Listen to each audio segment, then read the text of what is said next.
പത്രമാറ്റിലെ പുത്തൻ വിശേഷങ്ങളിലേക്ക് ഏവർക്കും സ്വാഗതം. അങ്ങനെ നമ്മൾ ആദ്യം കാണിക്കുന്നത് നന്ദുവിനെയും അനിയാണ്. അവർ രണ്ടുപേരും വളരെ സന്തോഷത്തിൽ നിൽക്കുകയാണ്. അപ്പം നന്ദു ചോദിക്കുകയാണ്, നവീൻ ചേട്ടനെ എനിക്കറിയാം. നവീൻ ചേട്ടനെ നവീൻ ചേച്ചിയുടെ പഠിച്ചിട്ടുള്ളതായിരുന്നു. നവീൻ ചേച്ചി 10th-ലായിരുന്നപ്പോൾ ഞാൻ 5th-ലായിരുന്നു. അപ്പം നവീൻ ചേച്ചിയും നയനി ചേച്ചിയായിട്ട് നല്ല അടുപ്പമാണ് നവീൻ ചേട്ടന്. അപ്പോൾ അനി പറയുകയാണ്, എൻ്റെ മുത്തശ്ശനും നവീൻ്റെ മുത്തശ്ശനും തമ്മിൽ ഫ്രണ്ട്സാണ്. അപ്പോൾ ആ ഒരു അടുപ്പമാണ് ഞങ്ങളും തമ്മിൽ ഫ്രണ്ട്സാക്കിയതെന്ന് അനി പറയുകയാണ്. അപ്പോൾ നീ ഇതുവരെ എൻ്റെ അടുത്ത് നവീൻ ചേട്ടനെ കുറിച്ച് പറയാത്തതെന്ന് ചോദിക്കുകയാണ് നന്ദു. പറഞ്ഞു, ഇതുവരെ അതിനൊരു സാഹചര്യം വന്നില്ല, അതുകൊണ്ടാണ് പറയാഞ്ഞതെന്ന് നമ്മുടെ അനിയും പറയുകയാണ്. അപ്പോൾ അവരും അങ്ങനെ ഓരോന്ന് കേസിനെ കുറിച്ച് സംസാരിച്ചുകൊണ്ടിരിക്കുകയാണ്. നവീൻ നല്ല കോൺഫിഡൻ്റാണ് കേസ് ജയിക്കുക എന്നുള്ള രീതിയിൽ. ഇതൊരു ചലഞ്ചായിട്ട് തന്നെ ഏറ്റെടുത്തേക്കുവാണെന്നൊക്കെ അവർ സംസാരിച്ചുകൊണ്ടിരിക്കുമ്പം ഇതാ വരുന്നു നമ്മുടെ അനാമികയും വേണുവും കൂടെ. എവിടെ വെച്ച് ഇവരെ കണ്ടാലും ചാടി ഇറങ്ങി പ്രശ്നം ഉണ്ടാക്കാൻ വരിക.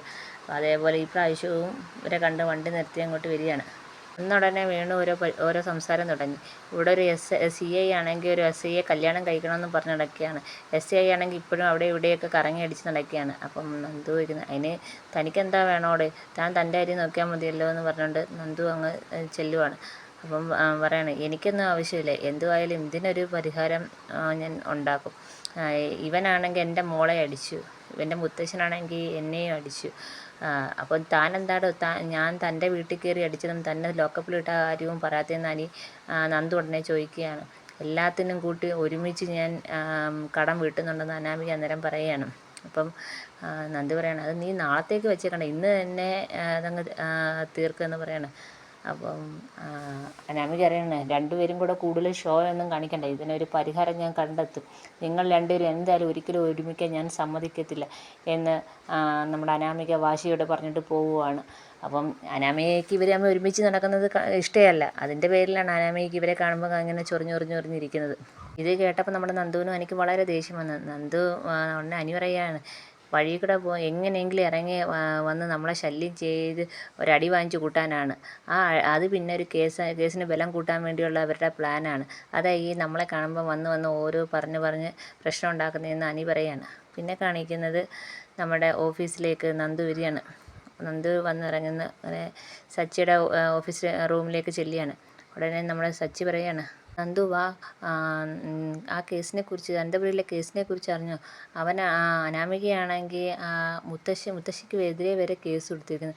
പാവം, അവരെന്ത് ചെയ്യാനാണ്? ഇത്ര നല്ല കുടുംബക്കാരാ, തലതെറിച്ച് ഒരെണ്ണം വീട്ടിലുണ്ടായി കഴിഞ്ഞാൽ പിന്നെ എന്ത് ചെയ്യാൻ പറ്റും? അപ്പം ഞാൻ അനിയെക്കുറിച്ചാണ് പറഞ്ഞത്. അവനാണെങ്കിൽ അനാമികയെ പോയി അടിക്കാനൊക്കെ പോയത് കൊണ്ടല്ലയോ ഈ പ്രശ്നം ഇത്രയും വഷളായത്. അവൻ്റെ ആവശ്യം ഉണ്ടായിരുന്നു. അനന്തപുരിയിൽ എല്ലാവരും ഒരു നല്ല ആൾക്കാരാണ്, പക്ഷേ നമുക്ക് അനിയുടെ കാര്യത്തിൽ ന്യായീകരിക്കാൻ പറ്റത്തില്ല. അപ്പോഴത്തേക്കും നന്ദുവിനങ്ങ് ദേഷ്യം വന്നു. നന്ദു പറയാണ്, ഞാൻ ന്യായീകരിക്കും. ഉടനെ സച്ചിക്ക് എന്താ പറയുന്നത്? സച്ചി പറയുക, അങ്ങനല്ല, എനിക്ക് അനി ചെയ്ത പ്രവൃത്തിയോടാണ് താല്പര്യക്കുറവ്. പക്ഷേ അനന്തപുരിയിലെ മുത്തശ്ശനും അവരെ എല്ലാവരെയും നമുക്ക് നല്ല അഭിപ്രായമാണ്. അനന്തപുരിയിലെ അവരുടെ ആ ജ്വല്ലറിയിൽ നിന്ന് സ്വർണം നമുക്കൊരു ടെൻഷനും കൂടാതെ, ഒരു കള്ളവുത്തരവും അവരെ കയ്യിൽ കാണത്തില്ല. അത്രയും വിശ്വസ്തയോടെ അവരുടെ സ്വർണം വാങ്ങിക്കും. അങ്ങനെയുള്ള ഒരു കുടുംബക്കാരെ നമ്മൾ ഒരിക്കലും കുറ്റം പറയുന്നില്ല. പക്ഷേ അനി ചെയ്ത പ്രവൃത്തി തെറ്റാണെന്ന് മാത്രമേ ഞാൻ പറഞ്ഞുള്ളൂ. അപ്പോഴത്തേക്ക് നന്ദു പറയാണ്, ആര് പറഞ്ഞു അവൻ ചെയ്ത പ്രവൃത്തി തെറ്റാണെന്ന്? അനാമികയെ പോലെ ഒരു പെണ്ണിനോട് ഇതല്ല ഇതിനപ്പുറവും ചെയ്യും. ഇത്രയും നല്ല ആൾക്കാരെ ഞാൻ കണ്ടിട്ടില്ല. അവരെയാണ് അവൾ ദ്രോഹിക്കുന്നത്. ഞാനും എൻ്റെ ഫ്രണ്ട്സും കൂടെ ആ വേണുവിൻ്റെ വീട്ടിൽ അനാമികയുടെ വേണുവിനെ എടുത്തിട്ട് അടിക്കുകയൊക്കെ ചെയ്തിട്ടുള്ളതാണ്. അതിന് എനിക്കൊരു കുറ്റബോധമൊന്നുമില്ല. അപ്പം പച്ചു പറയണം, പതുക്കെ പറ, ആരെങ്കിലും കേട്ടാൽ നന്ദുവിൻ്റെ ജോലി പോവും. അപ്പം പിന്നെ എനിക്ക് എൻ്റെ ജോലി പോയാലും ജോലിക്കപ്പുറം എൻ്റെ ഒരു മൂല്യങ്ങളുണ്ടല്ലോ, അതാണ് വലുതെന്ന് നന്ദു പറഞ്ഞു. അപ്പം സച്ചിക്കൊന്നും പറയാൻ വയ്യാതെ. എന്നിട്ട് നന്ദു പറയണേ, ഇനിയും ഞാൻ പ്രതികരിക്കും. ഈ കേസൊന്ന് കഴിയട്ടെ, വേണുവിനെയും കുടുംബത്തെയും ഈ നാട്ടിൽ ജീവിക്കാൻ ഞാൻ സമ്മതിക്കത്തില്ലെന്ന് പറഞ്ഞ് സല്യൂട്ട് അടിച്ചുകൊണ്ട് നന്ദു അങ്ങ് പോവുകയാണ്. അപ്പോഴത്തേക്ക് നമ്മുടെ സച്ചിക്ക് ആകപ്പാടെ ദേഷ്യമായി. സച്ചി അന്നേരം മനസ്സിലായിരിക്കുകയാണ്, അപ്പോൾ ഇവനുടെ മനസ്സ് ഇപ്പോഴും അനിയാണ്. ഇവർ തമ്മിൽ ഇപ്പോഴും അടുപ്പമുണ്ട്, ശരിയാക്കി തരാമെന്ന് പറയണം. അപ്പോഴത്തേക്ക് ഒരു പോലീസുകാരൻ അകത്തോട്ട് കയറി വന്നു. എന്താ സാറേ, മാഡം ചൂടായിട്ടാണല്ലോ പോയത്, എന്ത് പറഞ്ഞിട്ടാണ് പോയെന്ന്? അവളിപ്പോഴും ആ മൂർത്തിയും കുടുംബത്തെയും അനുകൂലിച്ചുകൊണ്ട് നടക്കുക. അതങ്ങനെയല്ലേ സാറേ? മാഡത്തിന് ഇപ്പോഴും അനിയോട് ഒരു അടുപ്പമൊക്കെ ഉണ്ട്, അതുകൊണ്ടാണ്. അപ്പോൾ സച്ചി പറയുന്നത് ആ മൂർത്തിയും കുടുംബത്തിനെയും ജയിലിൽ കയറ്റണം, ആ മുത്തശ്ശിയെ വരെ ജയിലിൽ കയറ്റണം, എങ്ങനെയെങ്കിലും കേസ് സ്ട്രോങ് ആക്കി എല്ലാത്തിനെയും അകത്താക്കണം, അകത്താക്കി എല്ലാം ഒന്ന് പഠിക്കട്ടെ എന്ന് പറയാണ്. അപ്പോൾ മറ്റേ പോലീസിലെ അങ്ങനെ തന്നെ വേണം. പിന്നെ കല്യാണം കഴിഞ്ഞ് കഴിഞ്ഞാൽ തന്നെ സാറാണെങ്കിൽ ഈ നാട്ടിൽ നിന്ന് ദൂരെ എവിടെയെങ്കിലും മാറിക്കൊണ്ട് മേഡത്തെ കൊണ്ട് പോകണം, അനിയുമായിട്ട് ഒരു അടുത്ത് നിൽക്കുന്ന ഒരു സാഹചര്യം ഉണ്ടാവില്ലെന്നും പോലീസുകാരൻ പറഞ്ഞുകൊണ്ടിരിക്കുകയാണ്. അപ്പോൾ പിന്നെ നിശ്ചയം ഒന്ന് കഴിയട്ടെ, കല്യാണം വരെ പോകണ്ട, നിശ്ചയം ഒന്ന് കഴിയട്ടെ, നിശ്ചയം കഴിയുമ്പോൾ ഞാൻ മുറുക്കിക്കോളാം, മുറുക്കിക്കോളാം എന്നിങ്ങനെ സച്ചി പറയുന്നു. അപ്പോൾ ശരി സാറെന്ന് പറഞ്ഞുകൊണ്ട് പോലീസുകാരനങ്ങ് പോകുന്നത്. അപ്പോൾ ഇതൊക്കെ ഇങ്ങനെ ആലോചിച്ചുകൊണ്ടിരിക്കുന്ന സച്ചി നമ്മൾ കാണിക്കുന്നത്. പിന്നെ കാണിക്കുന്നത് നമ്മുടെ നവീനെയാണ്. കേസിനെക്കുറിച്ച് കൂടുതൽ കാര്യങ്ങൾ ഇങ്ങനെ പഠിച്ചുകൊണ്ടിരിക്കുകയാണ് നവൻ. അപ്പോൾ അവിടത്തേക്ക് ഒരാൾ കാപ്പിയും കൊണ്ട്, ഉമ്മസ്ഥനാണെന്ന് തോന്നുന്നത്, കാപ്പിയും കൊണ്ടൊക്കെ വരികയാണ്. എന്തെങ്കിലും സംശയം ഉണ്ടെങ്കിൽ എന്നോട് ചോദിക്കണം. അപ്പോഴത്തേക്ക് മുത്തശ്ശി അങ്ങോട്ട് വന്നിരിക്കും. മുത്തശ്ശി അങ്ങോട്ട് വരികയാണ്. അപ്പോൾ മുത്തശ്ശി അയാൾക്ക് പറയും, നിൻ്റെ അടുത്ത് ചോദിച്ചാൽ മതി, എൻ്റെ കൂടെ കുറേ നാൾ നടന്നതല്ലേ, അപ്പോൾ സംശയം നിന്നോട് ചോദിച്ചാൽ മതി എന്നൊക്കെ പറയുകയാണ്. അപ്പോഴത്തേക്ക് മുത്തശ്ശൻ നവീനോട് പറയുകയാണ്, എന്തുവായാലും ഈ കേസ് നീ ജയിക്കണം, എന്തെങ്കിലും സംശയം ഉണ്ടെങ്കിൽ എന്നോട് ചോദിക്കണം, അല്ലാതെ നീ സ്വന്തമായിട്ട് നിനക്ക് ഈ കേസ് ജയിക്കണം എന്ന കോൺഫിഡൻസോടുകൂടി സംശയങ്ങൾ ചോദിക്കാതിരിക്കല്ലേ. നമുക്കതിലൊക്കെ പ്രധാനം ഈ കേസ് ജയിക്കുകയാണ്. ഞാനും മൂർത്തിയും തമ്മിൽ അത്രയും ഒരു അടുത്ത ബന്ധമാണുള്ളത്. ഞങ്ങൾ സ്കൂൾ പ്രായം തൊട്ടേ ഉള്ള കൂട്ടുകാരാണ്. അതുകൊണ്ട് ഞങ്ങൾ തമ്മിലുള്ള ഒരു വളർച്ച, ഞങ്ങളുടെ വളർച്ചയും താഴ്ചയെല്ലാം ഞങ്ങൾ അങ്ങോട്ടും ഇങ്ങോട്ടും കണ്ടതാണ്. അതുകൊണ്ട് തന്നെ ഞങ്ങൾക്ക് രണ്ടുപേർക്കും അതുകൊണ്ടാണ് ഞങ്ങൾ രണ്ടുപേരും അത്രയും അടുത്ത കൂട്ടുകാരായി മാറിയത്. അവനൊരു ആവശ്യം വരുമ്പോൾ ഞാൻ കൂടെ തന്നെ നിൽക്കണം, ഞാൻ അവൻ്റെ കൈ പിടിച്ച് അവനെ ഉയർത്തുക തന്നെ ചെയ്യണം. ഈ കേസ് എങ്ങനായാലും ജയിച്ചേ പറ്റൂ എന്ന് പറയുന്നത് എതിർ വക്കീൽ നമ്മുടെ നന്ദകുമാറാണ്. നന്ദകുമാർ വിചാരിച്ചിരിക്കുന്നത് ഞാനാണ് വരുന്നതെന്നാണ്. ആ ഒരു സമയത്താണ് നീ വരികയും, നീയാണെന്ന് പറഞ്ഞാൽ അയാൾ ഈ കേസിനെ വലിയ ഇതോടെ കാണത്തില്ല.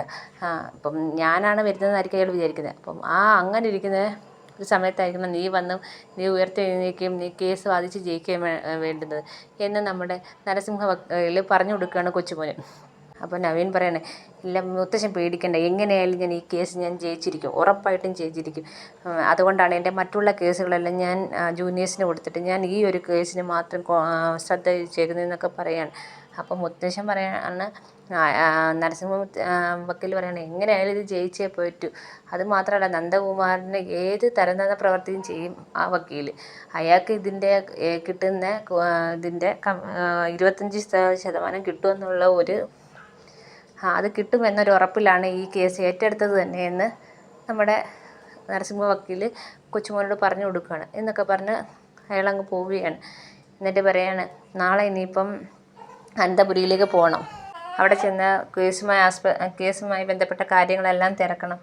അപ്പം മറ്റേ ഗുമസ്തൻ പറയാം, ഞാനും കൂടെ വരാം. അപ്പം പറയാം, താൻ വരണ്ട, താൻ അങ്ങോട്ട് എൻ്റെ കൂടെ വരണ്ട, ഞാൻ ഒറ്റയ്ക്ക് പൊക്കോളാം എന്ന് പറയാണ്.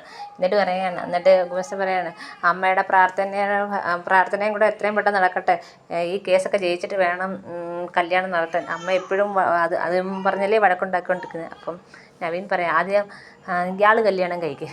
അപ്പം ഗുമസ്തൻ പറയുകയാണ്, എനിക്കതിന് പറ്റിയൊരു പെണ്ണ് ഇതുവരെ കിട്ടിയിട്ടില്ല, അതുകൊണ്ടാണ് ഞാൻ കല്യാണം കഴിക്കാത്തതെന്നൊക്കെ പറഞ്ഞ് അവരങ്ങോട്ടും ഇങ്ങോട്ടും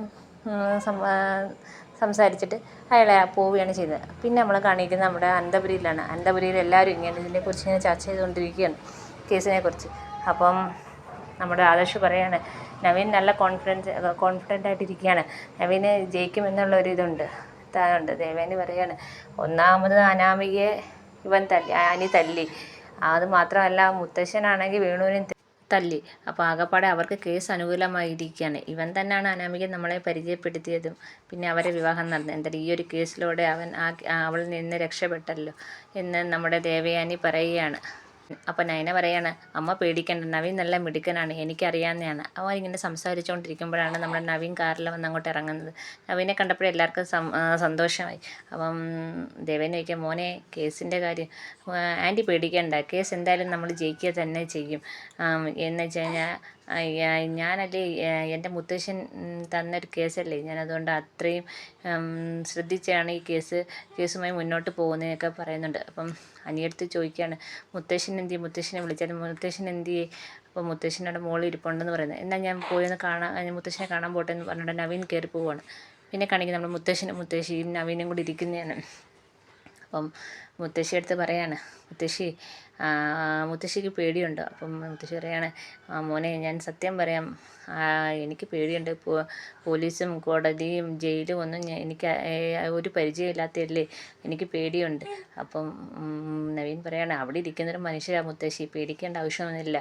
അപ്പം ആയിക്കോട്ടെ, എന്നാൽ കഴിഞ്ഞാലും വീട്ടിലിരിക്കുന്ന സ്ത്രീകൾക്ക് ആദ്യമായി ഇങ്ങനെ കോടതിയും ജയിലും ഒക്കെ, കോടതിയും പോലീസ് സ്റ്റേഷനും ഒക്കെ കാണുമ്പോൾ ഉള്ളൊരു പേടിയുണ്ടാവും, അത് സ്വാഭാവികമാണെന്ന് മുത്തശ്ശി പറയുകയാണ്. മുത്തശ്ശിക്ക് നല്ല ടെൻഷനുണ്ട്. നവീൻ പറയണ്ട, ഞാനൊരു കാര്യം പറയാൻ പോകും മുത്തശ്ശി ശ്രദ്ധിച്ച് കേട്ടോ. കോടതിയിൽ ചെല്ലുമ്പോൾ മുത്തശ്ശിയായിരിക്കും അവർ ഏറ്റവും കൂടുതൽ ടാർഗറ്റ് ചെയ്യുന്നത്, വക്കീൽ ടാർഗറ്റ് ചെയ്യുന്നത് പറയുന്നത്. ഇത് കേട്ടപ്പോഴും മുത്തശ്ശിക്ക് പേടിയുണ്ട്. മുത്തശ്ശിക്ക് എന്ത് ചെയ്യണമെന്ന് അറിയാൻ വയ്യാത്തൊരവസ്ഥയിലേക്ക് അപ്പം തന്നെ എത്തി.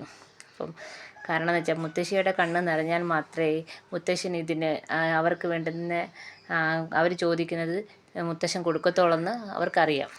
അപ്പം കോടതിയിൽ ചെല്ലുമ്പോൾ മുത്തശ്ശി അനാമികയെ മരുമോളെ കൊല്ലാൻ ശ്രമിച്ചെന്നും ഉപദ്രവിച്ചെന്നും ഒക്കെ പറയും. അപ്പം ഇതൊന്നും കേട്ട് മുത്തശ്ശി പേടിക്കണ്ടായി. അവരെന്ത് ചോദിച്ചാലും മുത്തശ്ശി നിഷേധിക്കുക, ധൈര്യത്തോടെ നിഷേധിക്കുക. ഞാനില്ലയോ അവിടെ, മുത്തശ്ശിക്ക് ആദർശം അനിയും എങ്ങനെയാണോ അതുപോലെ തന്നെയല്ലേ ഞാനും, അതുകൊണ്ട് മുത്തശ്ശി ഒരു കാരണവശാലും പേടിക്കണ്ട, ഞാനുണ്ട് കൂടാതെ. അപ്പം അവരെന്തായാലും മുത്തശ്ശിയെ ടാർഗറ്റ് ചെയ്യുമെന്ന് നവീൻ ഇങ്ങനെ പറഞ്ഞു കൊടുക്കുകയാണ്. മുത്തശ്ശൻ എങ്ങനെയാണോ ധൈര്യത്തോടെ ഇരിക്കുന്നത് അതേപോലെ തന്നെ മുത്തശ്ശി ഇരിക്കണം എന്നൊക്കെ പറഞ്ഞു കൊടുത്ത്, ഞാൻ ഇനിയും വിളിക്കാം മുത്തശ്ശി, കാര്യങ്ങളൊക്കെ പറഞ്ഞു തരാം മുത്തശ്ശി എന്ന് പറഞ്ഞുകൊണ്ട് നവീൻ പോവുകയാണ് ചെയ്യുന്നത്. ഇതൊക്കെയാണ് ഇന്നത്തെ എപ്പിസോഡിൽ കാണിച്ചിരിക്കുന്നത്. എപ്പിസോഡ് എല്ലാവർക്കും ഇഷ്ടപ്പെടുകയാണെങ്കിൽ സബ്സ്ക്രൈബ് ചെയ്യണേ.